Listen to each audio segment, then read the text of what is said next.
Praise the Lord. आइए हम जो आज की आराधना जो है प्रार्थना के साथ में शुरुआत करते हैं। अपने आंखों को बंद करते हैं और दुआ करते हैं। थैंक यू लॉर्ड, धन्यवाद देते रहता है इस समय के परमेश्वर। आज ऑनलाइन के द्वारा परमेश्वर हमें सभी को जो है ऑनलाइन में लाया है, आपका धन्यवाद देते हैं। और परमेश्वर आगे का समय तेरे हाथों में सौंप करा जा। गीतों के द्वारा, आराधना के द्वारा परमेश्वर तेरी पढ़ाई हो, और आज के मन्ना के द्वारा परमेश्वर हमें अपने जीवन में एक बहुतायत से आशीष का कारण बने तो सहायता करना। सारा समय तेरे हाथों में सौंप करा जा। प्रभु यीशु मसीह के नाम से मांगते पिता, आमीन। Praise the Lord church. आइए आज की आराधना की शुरुआत हम गीतों के द्वारा करते हैं। यीशु ने हमें छुड़ाया है। यीशु ने हमें छुड़ाया है पापों के जाल से। यीशु ने हमें बचाया है शैतान के जाल से। यीशु ने हमें छुड़ाया है पापों के जाल से। यीशु ने हमें बचाया है शैतान के जाल से।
आइए हम सभी लोग अपनी आंखों को बंद करते हैं और इस समय हम आराधना में जाते हैं।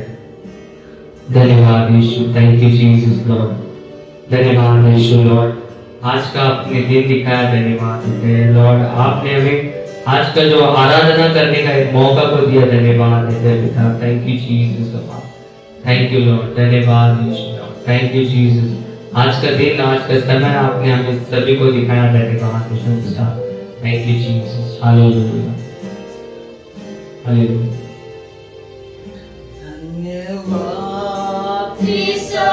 स्तुति गाऊंगा तेरे यीशु मेरे खुदा, उपकार तेरे बेशुमार, कोटि कोटि स्तुति धन्यवाद। धन्यवाद के साथ स्तुति गाऊंगा तेरे यीशु मेरे खुदा, उपकार तेरे बेशुमार, कोटि कोटि स्तुति धन्यवाद। योग्यता से बढ़ के लिया है अपनी दया से तूने मुझे, योग्यता से बढ़ के लिया है अपनी दया से तूने मुझे, मांगने से ज़्यादा मिला मुझे, आभारी हूँ प्रभु मैं। मांगने से ज़्यादा मिला मुझे, आभारी हूँ प्रभु मैं। धन्यवाद के साथ स्तुति गाऊंगा मैं यीशु मेरे खुदा, उपकार तेरे बेशुमार, कोटि कोटि स्तुति धन्यवाद। तू है सच्चा जिंदा खुदा, है तुझ पर ही भरोसा मेरा। तू है सच्चा जिंदा खुदा, है तुझ पर ही भरोसा मेरा। सेवा पूरी करके पाऊंगी नाम, प्रभु ऐसा ढूंढ लेगा।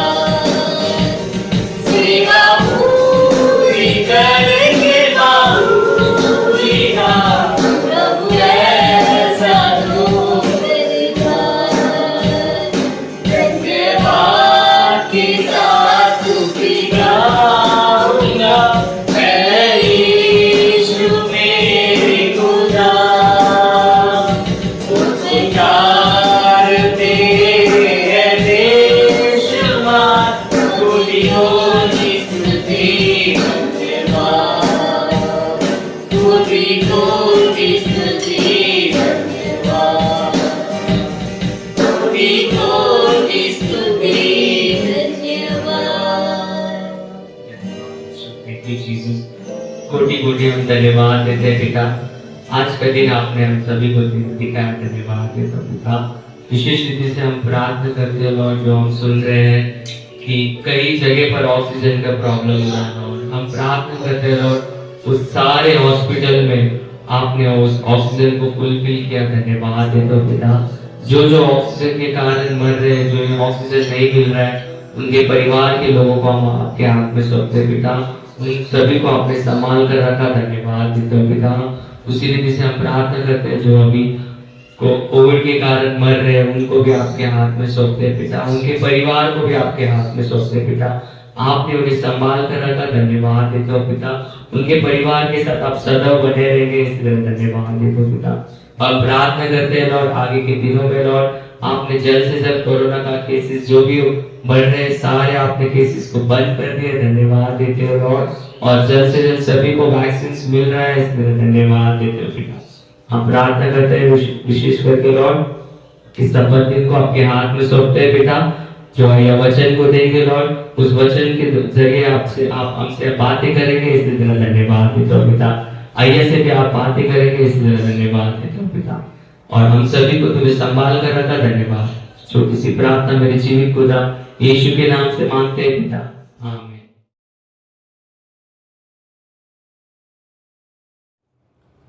Hallelujah, praise Lord. ದೇವರ ನಾಮಕ್ಕೆ ಸ್ತೋತ್ರವಾಗಲಿ.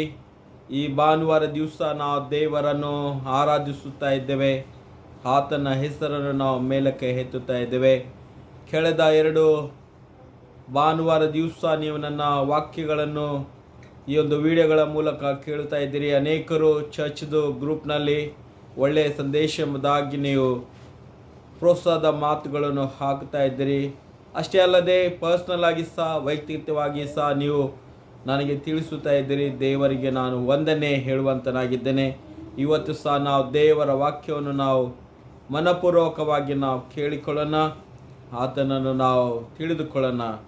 ಇವತ್ತು ದಿವಸಕ್ಕಾಗಿ ಆರಿಸಿಕೊಂಡಿರುವಂಥ ಭಾಗವು 2ನೇ ಕೊರಿಂಥಿಯ ಅದರ 13ನೇ ಸಂಧಿ 5ರಿಂದ 10 ವಚನಗಳು. 2ನೇ ಕೊರಿಂಥಿಯ ಅದರ 13ನೇ ಸಂಧಿ 5ರಿಂದ 10 ವಚನಗಳು. 2 Corinthians chapter 13 verses 5 to 10.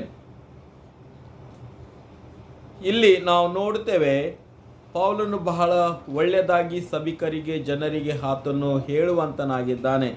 ನಿಮ್ಮನ್ನು ನೀವು ಪರೀಕ್ಷಿಸಿಕೊಳ್ಳಿರಿ, ನಿಮ್ಮನ್ನು ನೀವು ಪರಿಶೋಧಿಸಿಕೊಳ್ಳಿರಿ ಎಂಬುದಾಗಿ ಆತನು ಹೇಳ್ತಾನೆ. ಯಾಕಂದರೆ ನಾವು ಸಹ ಅದೇ ರೀತಿಯಲ್ಲಿ ಕ್ರಿಸ್ತನಲ್ಲಿ ನಮ್ಮ ಜೀವಿತವನ್ನು ನಾವು ತಿದ್ದುಪಡಿಸಿಕೊಂಡು ನಿಮಗೆ ದೇವರ ವಾಕ್ಯವನ್ನು ನಾವು ತಿಳಿಸುತ್ತಾ ಬಂದಿದ್ದೇವೆ ಎಂಬುದಾಗಿ ಪೌಲನು ತನ್ನ ಸಭಿಕರಿಗೆ ಹೇಳುವಂತನಾಗಿದ್ದಾನೆ. ಆತನ ಉದ್ದೇಶ ಏನೆಂದರೆ ಅವರು ವಿಶ್ವಾಸದಲ್ಲಿ ಭಕ್ತಿಯಲ್ಲಿ ಕಲಿಸಿರುವಂಥ ಮಾತುಗಳಲ್ಲಿ ಬೆಳೀತಾ ಇರುವಂಥ ಒಂದು ಉದ್ದೇಶದಿಂದ ಪೌಲನು ಹೇಳ್ತಾನೆ, ನಿಮ್ಮನ್ನು ನೀವು ಪರಿಶುದ್ಧಿಸಿಕೊಳ್ಳಿರಿ, ಪರೀಕ್ಷಿಸಿರಿ ನಿಮ್ಮ ಜೀವಿತದ ಮಾತುಗಳನ್ನು. ನೀವು ಎಲ್ಲಿಗೆ ಹೋಗ್ತಾ ಇದ್ದೀರಿ, ಯಾವ ರೀತಿ ಮಾತುಗಳನ್ನು ಹಾಡ್ತಾ ಇದ್ದೀರಿ, ನಿಮ್ಮ ಅನ್ಯೂನ್ಯತೆಯ ವಿಷಯದಲ್ಲಿ ಆಗಲಿ, ನಿಮ್ಮ ದೇವರ ಪ್ರತಿಯಾಗಿ ವಿಶ್ವಾಸದ ವಿಷಯದಲ್ಲಿ ಆಗಲಿ, ನೀವು ಏನೇನು ಕಾರ್ಯಗಳು ದೇವರಿಗಾಗಿ ಸೇವೆಯನ್ನು ಮಾಡುತ್ತಾ ಇದ್ದೀರಿ ಅದೆಲ್ಲವನ್ನು ನೀವು ಪರಿಶೋಧಿಸಿಕೊಳ್ಳಿರಿ. ನಂಬಿಗಸ್ತರಾಗಿ ನೀವು ಇರುವುದಕ್ಕೆ ಆತನು ಕೇಳುವಂತನಾಗಿದ್ದಾನೆ. ಪ್ರಿಯರೇ, ಇವತ್ತು ದಿವಸ ನಮಗೆ ಸಹ ಕ್ರಿಸ್ತರಿಗೆ ನಮಗೆ ಬಹಳ ಈ ಮಾತು ಏನಾದ ಆಧಾರವಾಗಿದೆ. ಪ್ರತಿಯೊಬ್ಬರು ತನ್ನ ಜೀವಿತದಲ್ಲಿ ವಿಶ್ವಾಸದ ಕುರಿತಾಗಲಿ ಆತ್ಮಿಕ ಜೀವಿತದ ವಿಷಯದಲ್ಲಿ ಆಗಲಿ ಪರಿಶುದ್ಧಿಸಿಕೊಂಡು ಅಥವಾ ಪರೀಕ್ಷಿಸಿ ತಮ್ಮನ್ನು ತಾವು ತಿಳಿದುಕೊಳ್ಳುವಂಥದ್ದು ಬೇಕಾಗಿದೆ. Self examination is very important now days. ಇವತ್ತು ದಿವಸದಲ್ಲಿ ಸ್ವಂತಾಗೆ ನಮ್ಮ ಜೀವಿತದ ಕುರಿತು ನಾವು ಪರೀಕ್ಷಿಸಿಕೊಳ್ಳಬೇಕು. ಪರೀಕ್ಷಿಸಿಕೊಳ್ಳಲಿಕ್ಕೆ ನಾವು ಅನೇಕ ರೀತಿಯಲ್ಲಿ ಹೇಳ್ತೇವೆ, ಸತ್ಯದ ಮಾತುಗಳನ್ನು ಆಧಾರ ಮಾಡಿಕೊಳ್ಳಬೇಕು. ನಮಗೆ ದೇವರ ವಾಕ್ಯವೇ ನಮಗೆ ಆಧಾರವಾಗಲ್ಪಟ್ಟಿದೆ. ದೇವರ ಮಾತು ಯಾವ ರೀತಿಯಲ್ಲಿ ನಾವು ಕೇಳುತ್ತಾ ಇರ್ತೀವೋ ಅದನ್ನು ಗ್ರಹಿಸಿಕೊಳ್ಳುತ್ತಾ ಇರ್ತೀವೋ ಅಷ್ಟೇ ನಮ್ಮನ್ನು ಶುದ್ಧಿಪಡಿಸುವಂಥದ್ದು ಆಗಿದೆ. ಆ ದೇವರ ವಾಕ್ಯ ನಮ್ಮ ಹೃದಯದೊಂದಿಗೆ ಮಾತಾಡುವಂಥದ್ದು ಆಗಿದೆ. ಇದಕ್ಕಾಗಿ ಅನೇಕರು ತಮ್ಮ ಜೀವಿತವನ್ನು ಕ್ರಿಸ್ತನಿಗೆ ಒಪ್ಪಿಸಿಕೊಡ್ತಾರೆ. बहुत से लोग अपने जीवन को जो है यीशु मसीह में सौंप देते हैं और ये कहते हैं कि प्रभु तो मेरा जीवन को तो इस्तेमाल कर, तू अपने राह पर मुझे चला, तू मुझे बल दे, आत्मिक शक्ति में चला कर जो है इस प्रकार की वे प्रार्थना को करते रहते हैं. प्रियो, ये बातों को हम देखते हैं. कई चर्चों में जो है एक अलग सा कमरा को बनाया है. ಅನೇಕ ಒಂದು ಆಲಯಗಳಲ್ಲಿ ನಾವು ನೋಡ್ತೇವೆ ಒಂದು ಸೆಪ್ರೇಟ್ ಆಗಿರುವಂಥ ಒಂದು ರೂಮ್ ಇಡ್ತಾರೆ. ಅಥವಾ ನೀವು ಏನಾದ ಸ್ಕೂಲ್ಗಳಲ್ಲಿ ಹೋಗಿದೆಯಾದರೆ ಒಂದು ಸೆಪ್ರೇಟ್ ಒಂದು ಪ್ರಾರ್ಥನೆಯ ಒಂದು ಕೋಣೆ ಇರುತ್ತದೆ. ಅಲ್ಲಿ ಪ್ರತಿಯೊಬ್ಬರು ಏನದ ಬಂದು ಶಾಂತವಾಗಿ ಮೌನವಾಗಿ ಕೂತುಕೊಂಡು ಪ್ರಾರ್ಥನೆ ಮಾಡುವಂತರಾಗಿದ್ದಾರೆ. ಮನಸ್ಸಿನಲ್ಲಿ ಇರುವಂಥ ತಮ್ಮ ಜೀವಿತದ ಎಲ್ಲ ಮಾತುಗಳು ದೇವರಿಗೆ ತಿಳಿಸುವಂತರಾಗಿದ್ದಾರೆ. ತಾವು ಮಾಡಿರುವಂಥ ಪಾಪಗಳನ್ನು ಸಹ ಅರಿಕೆ ಮಾಡಿಕೊಳ್ಳುವಂತರಾಗಿದ್ದಾರೆ. ಮನಸ್ಸು ಮುರಿದುಕೊಂಡು ಮನಸ್ಸು ಭಾವನೆಯನ್ನು ದೇವರಿಗೆ ತಿಳಿಸುವಂತರು ಆಗಿದ್ದಾರೆ. ಈ ರೀತಿಯ ಜಾಗಗಳನ್ನು ಸ್ಥಳಗಳನ್ನು ನಾವು ನೋಡ್ತೇವೆ. ಅಲ್ಲಿ ಜನರು ಏಕಾಂತವಾಗಿ ಹೋಗಿ ಪ್ರಾರ್ಥನೆ ಮಾಡುವಂತರಾಗಿದ್ದಾರೆ. ಈ ದಿನಗಳಲ್ಲಿ ಪ್ರೇಯರ್ ಟವರ್ ಎಂಬುದಾಗಿ ಸಹ ನಾವು ನೋಡ್ತೇವೆ. ಅಲ್ಲಿ ಸಹ ಜನರು ಹೋಗಿ ಪ್ರಾರ್ಥನೆಗಳನ್ನು ಮಾಡುತ್ತಾರೆ. ಕೂತುಕೊಂಡು ಅವರು ಸಮಾಧಾನದಲ್ಲಿ ದೇವರ ಧ್ಯಾನವನ್ನು ಮಾಡುವಂತರಾಗಿದ್ದಾರೆ. ಅನೇಕ ಸ್ಥಳಗಳಲ್ಲಿ ನಾವು ನೋಡ್ತೇವೆ ಆಲಯವನ್ನು ತೆರೆದಿಡ್ತಾರೆ. ಯಾರಾದರೂ ಬಂದು ಮೇಜಿನಲ್ಲಿ ಆಗಲಿ ಅಥವಾ ದೇವರ ಆಲಯದಲ್ಲಿ ಆಗಲಿ ಕುಳಿತುಕೊಂಡು ಪ್ರಾರ್ಥನೆ ಮಾಡಲಿಕ್ಕೆ ಆಲಯವನ್ನು ತೆರೆದಿಡ್ತಾರೆ. ಇದೆಲ್ಲವೂ ಯಾಕೆಂದರೆ ಮನುಷ್ಯನು ಸ್ವಂತ ಸಮಯವನ್ನು ದೇವರ ಮುಂದೆ ಕಳೆಯಬೇಕು, ತನ್ನನ್ನು ತಾನು ಪರೀಕ್ಷಿಸಿಕೊಳ್ಳಬೇಕು, ತನ್ನ ಜೀವಿತವನ್ನು ದೇವರಿಗೆ ಅರ್ಪಣೆ ಮಾಡುವುದಕ್ಕೆ ಈ ಎಲ್ಲ ವಿಷಯಗಳನ್ನು ಇಡುವಂತರಾಗಿದ್ದಾರೆ. ಕೆಲವು ಕ್ಯಾಥಲಿಕ್ ಸಭೆಗಳಲ್ಲಿ ನಾವು ನೋಡ್ತೇವೆ ಅಲ್ಲಿ ಕನ್ಫೆಷನ್ ಬಾಕ್ಸ್ ಇಟ್ಟಿದ್ದಾರೆ ಎಂಬುದಾಗಿ ನಾವು ನೋಡ್ತೇವೆ. कई जो है कैथलिक कलीसिया में देखते हैं जहाँ कन्फेशन जो बॉक्स है वहाँ पर जो है प्रीस्ट फादर बैठते हैं. लोग जो है एक एक होकर जो आते हैं और अपने पापों को अंगीकार करते हैं, वो पश्चाताप करते हैं, प्रार्थना के लिए विनती करते हैं और उनके लिए जो है जो फादर है प्रीस्ट है उनके लिए वो प्रार्थना करता है. बहुत सुंदर बात है. ಎಷ್ಟು ಒಳ್ಳೆಯ ಮಾತು ನಾವು ನೋಡುವಂತರಾಗಿದ್ದೇವೆ.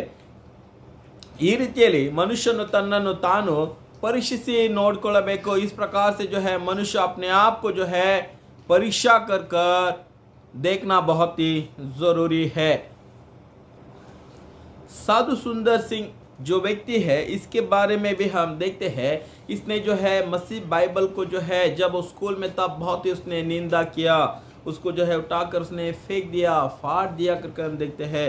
और वो जो है जब एकांत रहता था वो अपने जीवन में बहुत ही शोकित था, दुखी था, बेचैनी था और वो जो अशांति के कारण वो अपने जीवन को जो है अंत करना चाहता था. और एक दिन जो है वो अपने कमरे में था, परमेश्वर ने उसको दर्शन देकर उससे बात किया कि ये सुंदर तो क्यों मुझको जो है सता रहा है, ताड़ना है, कर रहा है. तब जो है उस यीशु का दर्शन उसको मिला और वो अपने जीवन को जो है यीशु के हाथ में सौंप दिया. अगर वो उस दर्शन को देखकर वो अपने जीवन को फरकता नहीं था तो परमेश्वर को सौंपता नहीं था. उसने जो है अपने जीवन को मान लिया कि गलत रास्ते पे चल रहा हूँ और जो कुछ मैंने किया है वो जो है परमेश्वर के विरोध में किया है. ये परीक्षा कर कर उसने अपने जीवन को परमेश्वर के हाथ में सौंप दिया. प्रियो, एक बात में घटना मैं बताना चाहूँगा. एक सच्ची घटना इस प्रकार से है. ಒಂದು ಸತ್ಯ ಆಗಿರುವಂಥ ಮಾತು ನಾನು ನಿಮಗೆ ತಿಳಿಸಿಕೊಡ್ತೇನೆ. ಒಂದು ಇಂಡಿಪೆಂಡೆಂಟ್ ಒಂದು ಸಭಾಪಾಲಕನು ಪಾಸ್ಟರ್ ಆತನ ಸೇವೆ ಮಾಡುತ್ತಾ ಇದ್ದ. ಒಂದು ಏನದ ಏರಿಯಾದಲ್ಲಿ ಆತನು ಸೇವೆ ಮಾಡುವಾಗ ಆತನಿಗೆ ಜನರು ಅನೇಕರು ಸೇವಕರು ಪಾಸ್ಟರು ಫಾದರ್ ಎಂಬುದಾಗಿ ಆತನನ್ನು ಕರೀತಾ ಇದ್ದರು.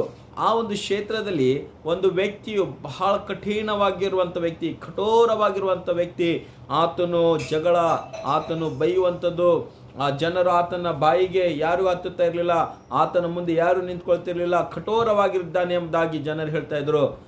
ಆ ವ್ಯಕ್ತಿಯು ಸಹ ಈ ಒಂದು ಸೇವಕನ ವಿಷಯದಲ್ಲಿ ತಿಳಿದುಕೊಳ್ತಾನೆ, ಸೇವೆ ಮಾಡುತ್ತಾನೆ, ಪ್ರಾರ್ಥನೆ ಮಾಡುತ್ತಾನೆ, ಅನೇಕರಿಗೆ ರೋಗ ಕಾಯಿಲೆಗಳು ಒಳ್ಳೆಯದಾಗುತ್ತದೆ ಎಂಬುದಾಗಿ ಆತನು ಕೇಳಿದನು. ಈ ಒಂದು ಏನದ ವ್ಯಕ್ತಿ ಆತನು ಈ ಒಂದು ಸೇವಕನ ಹತ್ರ ಬಂದು ಹೇಳ್ತಾನೆ, पास्टर मेरे लिए भी आप जो है प्रार्थना करो, मेरे लिए जो है प्रार्थना करो, क्योंकि मेरे मन में जो है शांति नहीं है, मुझे कुछ सुख नहीं है, मैं सोना चाहूँ तो भी मुझे सुख सोने के लिए नहीं होता है. इस प्रकार से जो है वो व्यक्ति वहाँ पर उस पास्टर के पास आकर प्रार्थना कर लेता है. और प्रार्थना के बाद वो कहता है कि मुझे बहुत ही अच्छा लगता है जब आप प्रार्थना करते हैं, मेरा मन जो हल्का होता है. वो फिर जाता है, वो अपने जीवन फिर से वो अपने पुरानी ज़िंदगी को फिर से वो बिताता है और फिर से उसका मन जो है बेचैन होता है. उसे लगता है कि कहाँ जाओ, फिर से वो प्रार्थना के लिए उस पास्टर के पास आता है. इस प्रकार से उसने जो है पास्टर के साथ में अच्छा एक संबंध बना लिया.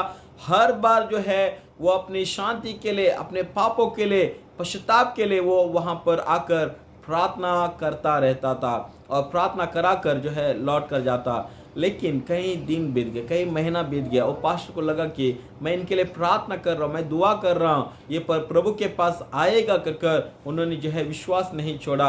और उसके बाद में हम देखते हैं जो गुंडागर्दी, जो दादागिरी, जो लोगों को डराना, लोगों को गाली देने वाला व्यक्ति, जैसे जैसे उसने प्रार्थना को अपना लिया और वो अपने आप को जांचा कि मैं क्या कर रहा हूँ, मैं लोगों को कितना सता रहा हूँ, मैं लोगों को कितना बुरे बातों को बोल रहा हूँ, मैं तो गालियाँ दे रहा हूँ, ये सही मार्ग नहीं है, ये अच्छी बात नहीं है।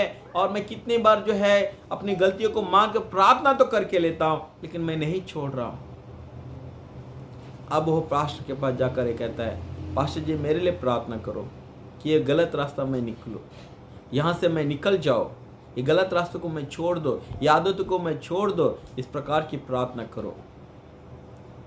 प्रियो, बाद में हम देखते हो पास्टर जी ने उनके लिए प्रार्थना करता गया और वो जो है जो दादागिरी, गुंडागर्दी जो करता था वो अपने जीवन को बदल लिया और जान लिया कि मैं जो गलत रास्ते में जा रहा हूँ, मैं ये गलत रास्तों को अपनाना नहीं चाहिए, मैं प्रभु के मार्ग को अपनाना चाहिए कर जब उसने प्रभु के मार्ग को अपनाया तो उसके जीवन में जो है एक शांति, एक जो है आनंद, एक उल्लास उसके जीवन में जो है बहता गया, या उसके जीवन में वो उसने अनुभव किया प्रियो। और वो जो है व्यक्ति जो है अपना जीवन प्रभु के हाथ में सौंप दिया। ಆತನು ತನ್ನ ಜೀವಿತವನ್ನು ಯೇಸುವಿಗೆ ಕ್ರಿಸ್ತನಿಗೆ ಒಪ್ಪಿಸಿ ಕೊಟ್ಟನು। ಈಗ ಇದೇ ಮಾತಿನ ಮೇಲೆ ನಾವು ನೋಡ್ತೇವೆ, ಪ್ರತಿಯೊಂದು ವ್ಯಕ್ತಿಯು, हर एक व्यक्ति अपने जीवन को परीक्षा करना है कि मैं सही मार्ग पर चल रहा हूँ, सही लोगों के साथ में रह रहा हूँ, सही बातों को मैं अपना रहा हूँ, मेरी आदतों को मैं क्या बोल रहा हूँ।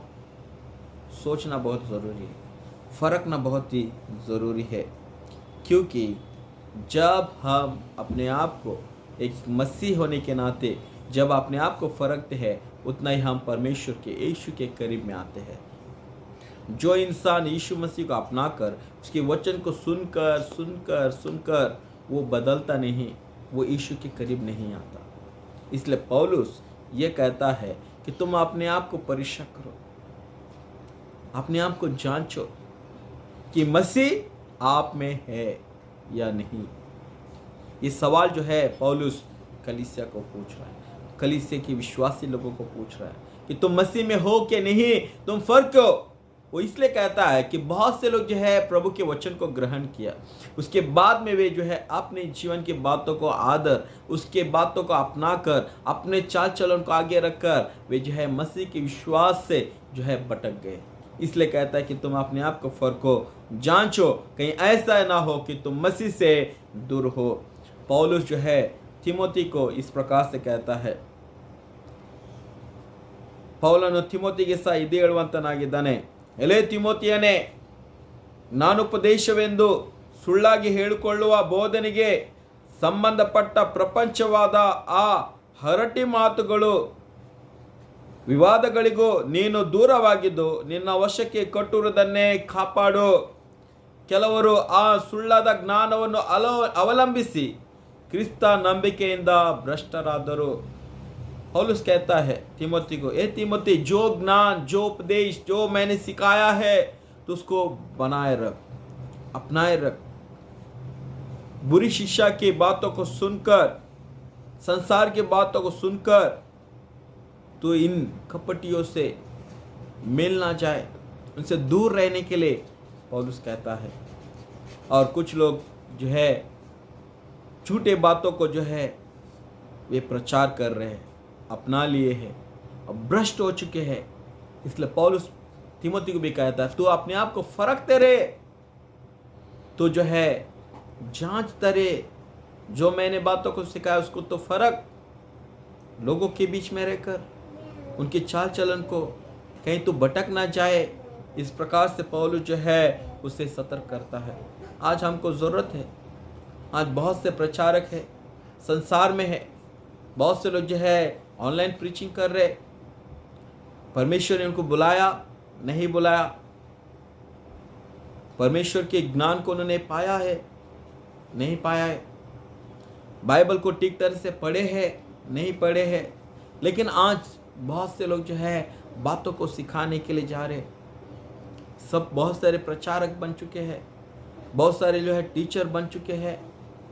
मैं आत्मिक बातों के बारे में कह रहा हूँ, सिखाने के लिए सबको उत्साहित है, लेकिन सीखने का मन बहुत कम लोगों के पास है। ಕಲಿಯುವಂಥ ಮನಸ್ಸು ಬಹಳ ಕಡಿಮೆ ಜನರಲ್ಲಿ ಇದೆ.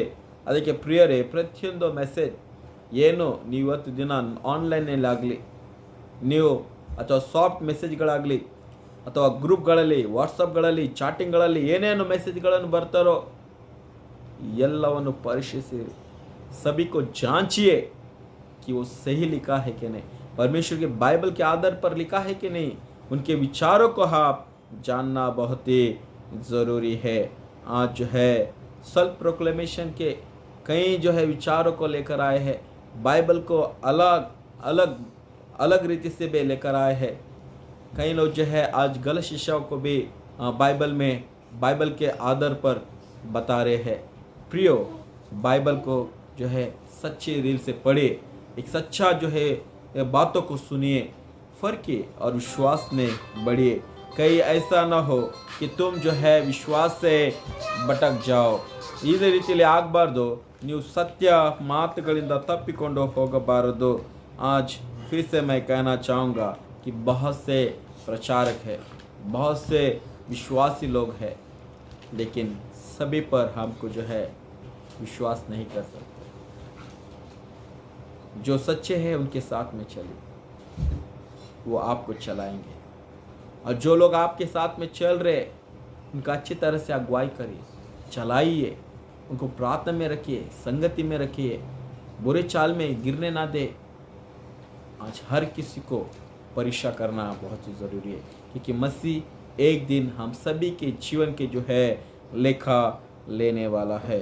प्रियो, बाइबल में बहुत ही सुंदर रीति से कहता है, बाइबल में बहुत ही सुंदर रीति से कहता है, मत्ती का लिखा सुसमाचार 7वां अध्याय 21 से लेकर 22 वचन, ಮತ್ತೇನು ಬರೆದ ಸುವಾರ್ತೆ 7ನೇ ಸಂಧಿ 21ರಿಂದ 23 ವಚನದಲ್ಲಿ ಏನು ಹೇಳಲ್ಪಟ್ಟಿದೆ? ಸ್ವಾಮಿ ಸ್ವಾಮಿ ಹೇಳುವವರು ಎಲ್ಲರೂ ಪರಲೋಕ ರಾಜ್ಯಕ್ಕೆ ಸೇರುವುದಿಲ್ಲ, ಆದರೆ ದೇವರ ಚಿತ್ತವನ್ನು ಪೂರ್ತಿ ಮಾಡುವರಷ್ಟೇ ದೇವರ ರಾಜ್ಯದಲ್ಲಿ ಸೇರುವರು। ये प्रभु कहने वाले हर कोई परमेश्वर के स्वर्ग राज्य में नहीं पहुंचेंगे, केवल जो परमेश्वर की इच्छा को पूरी किए हैं वही जो है परमेश्वर के राज्य में प्रवेश कर पाएंगे। हमको फ़र्क ना अपने जीवन को, मैं क्या बोल रहा हूँ, मैं क्या कर रहा हूँ, मेरे गुण कैसे है, परमेश्वर का ये जो है बार है नहीं, मेरा सेवा करने का तरीका, मैं लोगों से कैसे मुलाकात करता हूँ, कैसे व्यवहार करता हूँ, कैसे जो है उनसे बातें करता हूँ, कैसे मैं हंसी करता हूँ या मजाक करता हूँ, क्या सच बोल रहा हूँ या मैं उनको जो भटका रहा हूँ, इन सारे बातों को फ़र्क करना बहुत ज़रूरी है। फर्स्ट एग्जामिन आवर सेल्फ, हम अपने आप को जो है पहला परीक्षा करें और परमेश्वर के सन्निधान में बढ़े। परमेश्वर इस वचन के द्वारा हम सभी को आशीष करे। प्रार्थना करेंगे, प्रार्थना ಮಾಡೋಣ ಈ ಸಮಯದಲ್ಲಿ।